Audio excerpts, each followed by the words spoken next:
Last Tuesday, we were able to see the first Club World Cup game from River with this lineup specifically against Urawa Red Diamonds from Japan.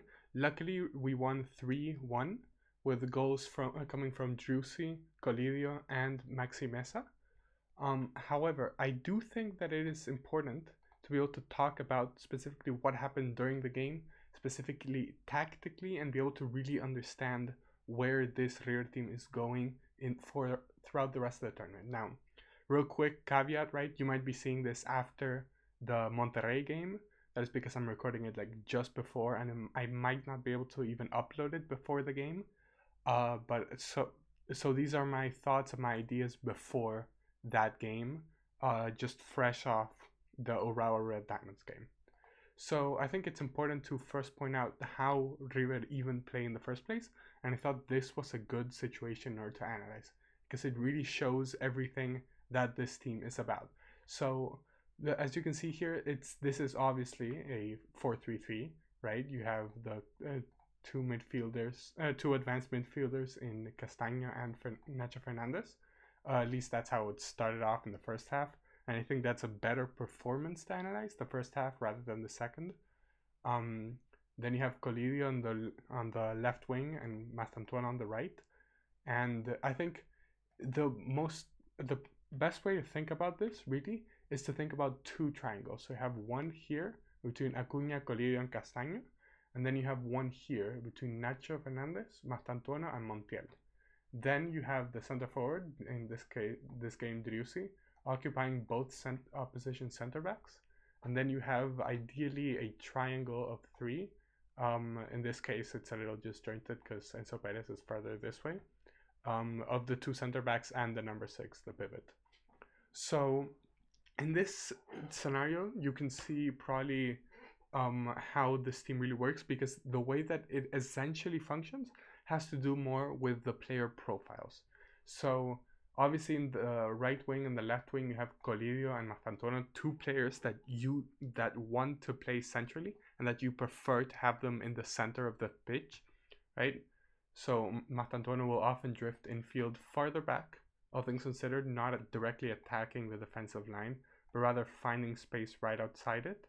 And then you have Colidio, who will often attack this space, but can occasionally drop deeper and take advantage of the stuttering, basically, or the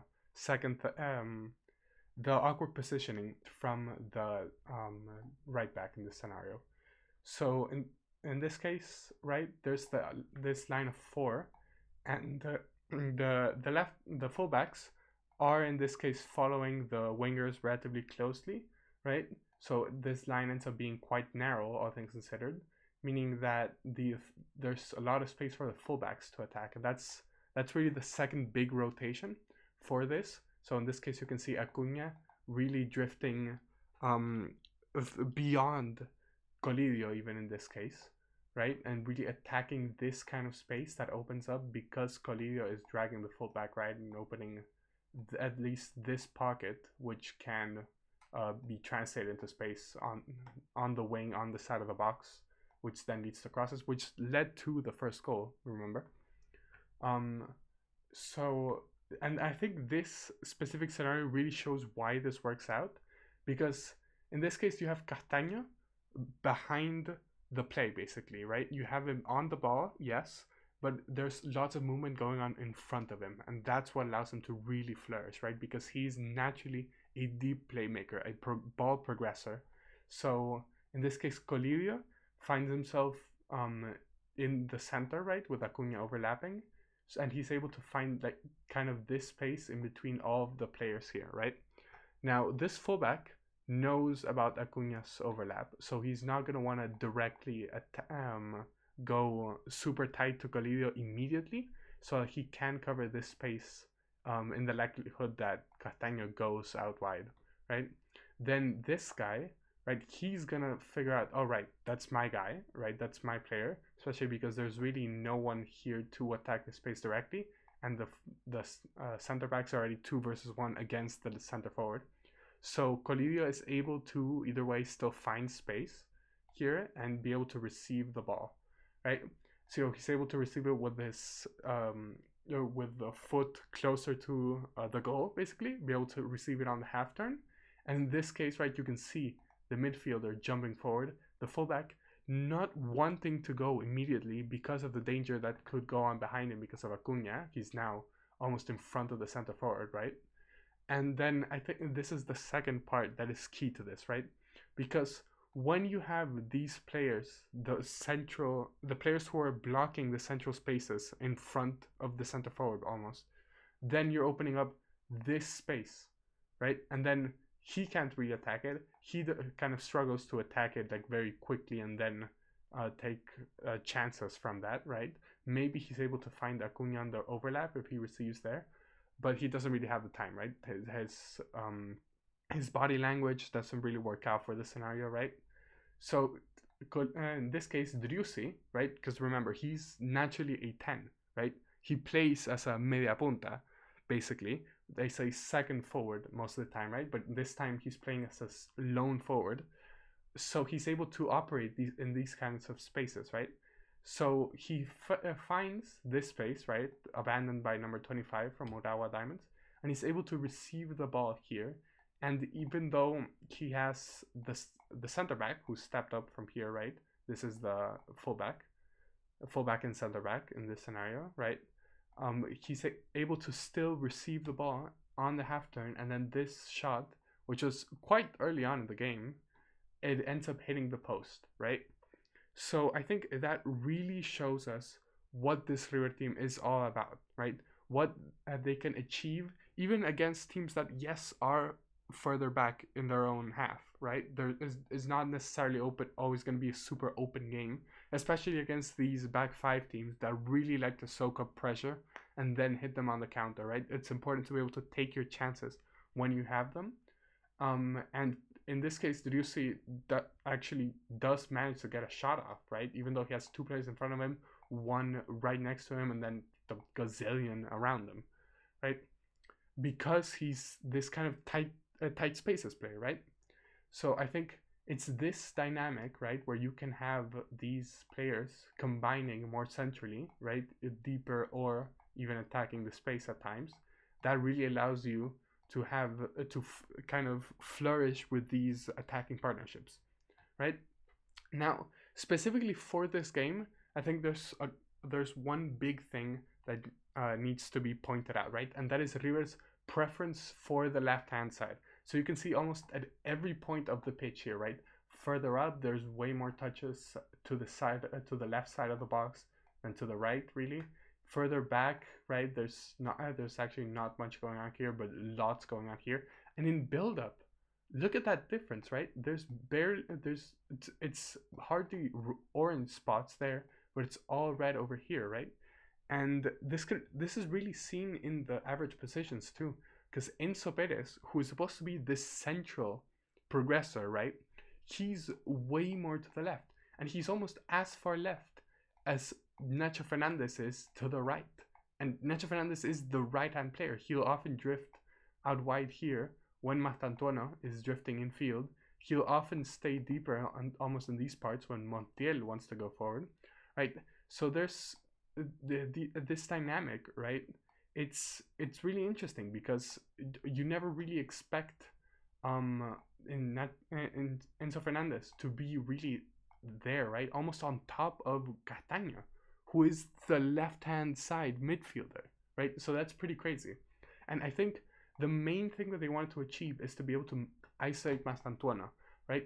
Because think about it. If again, this Urawa block is all things considered quite narrow, right? The fullbacks are do want to go with the wingers, who will often drift inside, meaning that if you do overload this left hand side, right? You push Enzo Perez, Castaño, Acuna, right? You push all these players to this side, then they're gonna have to compress a lot because they have man marking responsibilities farther up the pitch, right, on their defensive line, which is quite rare even for teams nowadays, right? So, and what that means is that eventually, right, you combine enough, and eventually you can find Martantuono isolated on the right hand side, where he's really able to just attack the goal and go straight at the other team. Now this didn't really work out, but you could still see, like, even to the other side occasionally, right? That's where the first goal even originates from. That Mastantuono picks up the ball here, drives infield, and then switches it out to Acuna, who finds Colidio making the run through the inside, right? And even the second goal, right, it originates from a throw-in where Mesa tries to find Colidio on the blind side of the defender, on the edge of the box, right? And then a couple headers later, Driussi is able to find himself 1v1 against the keeper, and score past them, right? So that's the big idea from this River team, right? The essential core idea is to not only create space but exploit it really quickly, right? Now I think right, you could even see this. Sorry, on this, right, 51% of their touches in the opposition half were on the left hand side, right? And this did slow down a little bit towards the second half, right? River had slightly less possession. Well, not slightly less. They had quite a lot less possession. They had like 70% the first half, and then only 55, I think, in the second. So they were playing much deeper. But you can still even see, like, in these pockets of space, right, where Castaño would drop in, even though Castaño was playing as the central six in the second half, right? You could still see this influence that they want to find space in the left-hand side, right, combine, and then switch it out onto the right-hand side and allow Mastantuono to dribble straight at the goal, right? Now, it's all well thinking, oh, wow, they should continue doing this, right? That it worked out in the first game. Obviously, it could work out in the next couple of games, but there's a couple of issues. But I think the biggest one is the fact that Driussi went off injured right after he scored the goal, right? Now, what you gotta understand about Driussi is that he's not a super decisive player, right? I've always criticized his finishing. I've always thought that he wasn't the greatest fit for this River number 9, right? Because River's had, even in the past 5 years, incredible number 9s who are able to do what Driussi really wants to do, which is combine with the midfield here before attacking the box. And even though he does have a box presence, you can see there, right? There's still a lack of both ability to combine really that much deeper and a box presence and his ability to shoot, right? Even his aerials one is on the 3rd percentile for center forwards, right?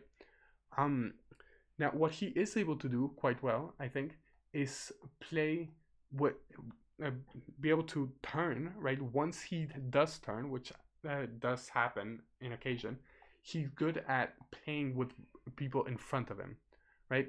And you can really see this, and passes into the penalty area in his 92nd percentile, right? Touches in the attacking third. He does still get quite involved, considering he's a center forward, right? Because he is naturally a 10. But he came off injured, right?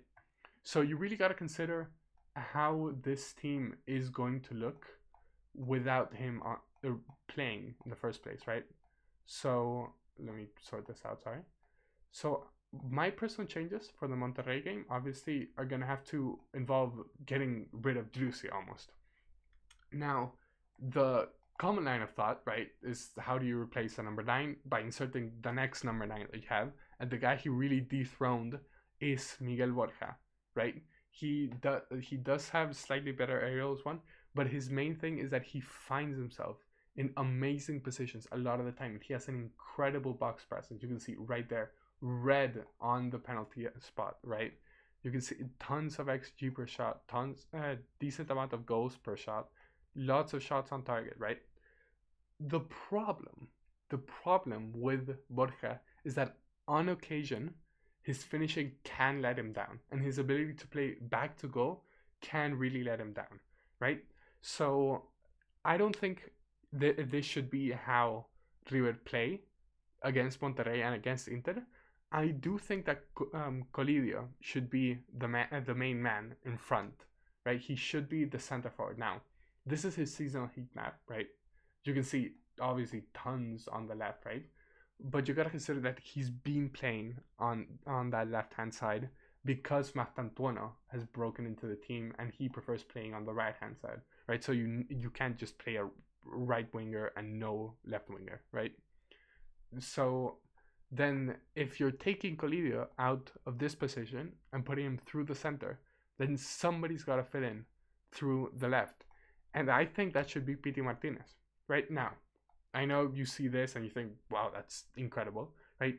This is only 517 minutes in the past year played, right? So these are small sample sizes in games where he can come on, have tons of energy, and go against players who are dead tired from playing 70 minutes already, right? Really go at defenders. That's why his chance creation numbers are spectacular, right? So I do think you have to take those with a grain of salt, but despite that, it's still something that you gotta consider, right? Now, the big difference with Peter Martinez is that when he plays, he usually plays a bit wider than Colidio, who likes to drive inside of the pitch, right? And with Castaño dropping instead of really occupying that space, it would mean that Acuna would have to be playing in the half space, which he can do, right? Remember, he can still play midfield. He's a midfielder by trade, I'm pretty sure. That's not really what he wants to do, right? So what I think should happen is that Nacho Fernandez goes off because he didn't really have a great game, and then Mesa comes on the left, right? You allow Castaño to play on the right of this midfield with Martantuono and with Montiel, because that means that you have a little bit more automation almost with how your rotation should go, right? Because Peter Martinez is going to be hogging the width basically with Colidio here. Then Mesa can be the player in the half space because he does like receiving the ball pretty like almost inside of the opposition block, right? With Acuna being able to offer support and like a movement to the spaces that aren't occupied, right? So that would be the dynamic on the left. Meanwhile, on the right, it will be Martantuono, the right winger, coming inside, playing in the half space, with Montiel overlapping, and then Castaño being the one dropping deeper, being able to receive the ball from the center backs and then progress it forward with this movement in front of them, right? So I think that's how it should go, right? Now again, you might be seeing you're definitely going to be seeing this after the Monterrey game. But I think this is what's gonna happen. I think at least with Peter Martinez and Colidio, I think that's what's gonna happen. So yeah, I hope you guys enjoyed. Ideally, I'll have a better version of this video, kind of, for after the Monterrey game, right? And then after the Inter game, and if River do go through, then for the knockout games, I will have videos for those. So I hope you guys really enjoyed this video, and subscribe for more.